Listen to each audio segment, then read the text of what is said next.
एक नई दवा आई है जिसमें डॉक्टर साहब ने कहा है कि संभावना है कि 20% खाओगे तो ठीक हो सकता है, पूरा गारंटी नहीं है। तो आप क्या कहिएगा कि चलिए तो एक्सपायर है, कम से कम 20% वाला ट्राई तो कर लेते हैं। तो जन सुराज वही नई दवा है। अरे भाई खेल भी होगा, कम से कम जो पहले से जांचा परखा पिटा हुआ है उसको तो हटाओ। बिहार में आदमी ऐसे कहता है हम आप पर काहे भरोसा करें। अरे भाई तो जो तुमको लूट रहा है उसी पर करते रहो। जिसके पास विकल्प होता, कर्नाटक में अगर किसी नए दल से कोई सवाल पूछे कि हम आप पर क्यों भरोसा करें तो बात समझ में आती है। बिहार में अगर आदमी कह रहा है कि हम आप पर क्यों भरोसा करें तो हमको लगता है अरे भाई तुम कितना बढ़िया माल मार रहे हो, पहले कि अब नहीं करना चाहते। तुम तो पहले से मर रहे हो भाई। अब इसके नीचे कहां जाएगा छपरा, आप बता दीजिए।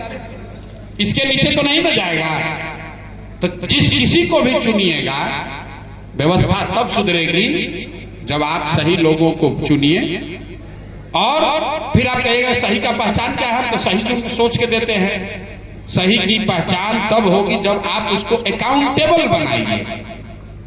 संविधान बनाने वाले लोग या देश पूरे दुनिया में लोकतंत्र की परिकल्पना करने वाले लोग बेवकूफ थोड़े थे कि कहे कि 5 वर्ष में चुनाव होगा, 15 वर्ष में क्यों नहीं चुनाव होगा, 3 वर्ष में क्यों नहीं होगा। ये क्यों 5 वर्ष का नियम है? क्योंकि 5 वर्ष सफिशिएंट टाइम है किसी को ये दिखाने के लिए कि वो काम कर सकता है कि नहीं।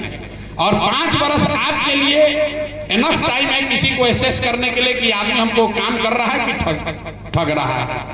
और 5 वर्ष इतना भी लंबा नहीं है कि आपका जीवन बिगड़ जाए।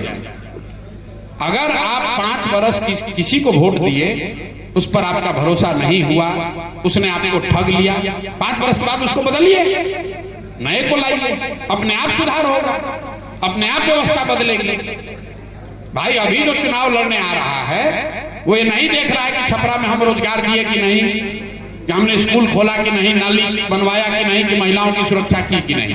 वो जोड़ता है क्या, कितना राजपूत, कितना वैश्य, कई गो कुशवाहा, कई गो पासवान। तो भैया हमारा हो गया 6,50,000 हमारा